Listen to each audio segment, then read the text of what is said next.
Assalamualaikum warahmatullahi wabarakatuh. Saya Nadila Eka Anggini dengan NBI 14122000185. Jadi di sini saya akan mempresentasikan tentang mata kuliah analisis produktivitas dengan judul pengukuran produktivitas dengan pendekatan model prospek untuk memenuhi UTS mata kuliah analisis produktivitas dengan kelas A. Jadi di sini sebelumnya adanya rumus perhitungan prospek, yaitu terdiri dari dua rumus. Yang pertama yaitu rumus produktivitas. Jadi di dalam rumus produktivitas ini terdapat 6 aspek, yaitu produksi, organisasi, penjualan, produk, tenaga kerja, dan modal. Jadi untuk menghitung rasio produktivitas, rumusnya yaitu pendapatan bersih dibagi dengan harga pokok produksi. Yang kedua, rasio produktivitas organisasi dengan rumus nilai tambah dibagi dengan biaya umum. Yang ketiga, ada rasio produktivitas penjualan dengan rumus laba kotor dibagi dengan penjualan. Untuk produk sendiri dengan rumus laba kotor dibagi dengan biaya langsung. Untuk tenaga kerja, laba kotor dibagi dengan gaji total, dan untuk rasio produktivitas modal, pendapat bersih dibagi dengan modal. Untuk selanjutnya, rumus selanjutnya yaitu rumus indeks produktivitas, yang dimana indeks produktivitas periode dasar itu memiliki rumus yaitu rasio produktivitas dasar dibagi dengan rasio produktivitas dasar dikalikan dengan 100%. Untuk indeks produktivitas IP periode saat ini yaitu rasio produktivitas saat ini dibagi dengan rasio produktivitas dasar dan dikalikan dengan 100%. Jadi di sini adalah studi kasus pengukuran produktivitas dengan pendekatan model prospek. Jadi di sini ada akumulasi data keuangan perusahaan yang dimana itu terdiri dari bulan Januari hingga Desember serta Januari hingga Februari Maret di tahun depannya.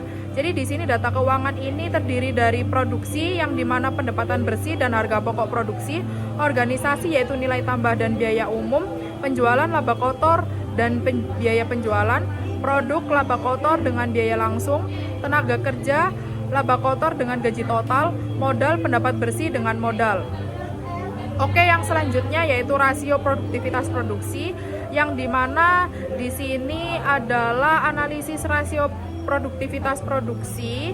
Jadi di sini rasio produktivitas produksi tertinggi di angka 1,86, di mana itu pada Maret tahun 2024. Untuk terendahnya 1,72, di mana itu di bulan April 2023, dan rasio produktivitas produksi tengah-tengah itu di angka 1,77. Dan di sini ditampilkan grafik untuk rasio produktivitas produksi.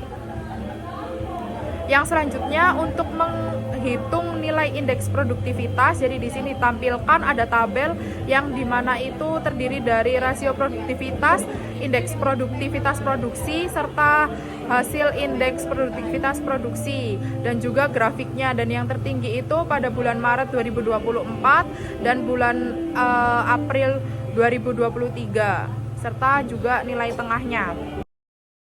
Jadi kesimpulan perhitungan seluruh aspek pada produksi, organisasi, penjualan, produk, tenaga kerja, dan juga modal itu tertinggi pada rata-rata rasio produktivitas di penjualan 10,57, dan rasio rata-rata terendahnya pada modal 0,31, dan rasio produktivitas keseluruhan di aspek tengah-tengah itu 2,92. Jadi karena rasio produktivitas keseluruhan aspek terendah itu modal, maka di sini diperlukannya tindakan perbaikan, yaitu yang pertama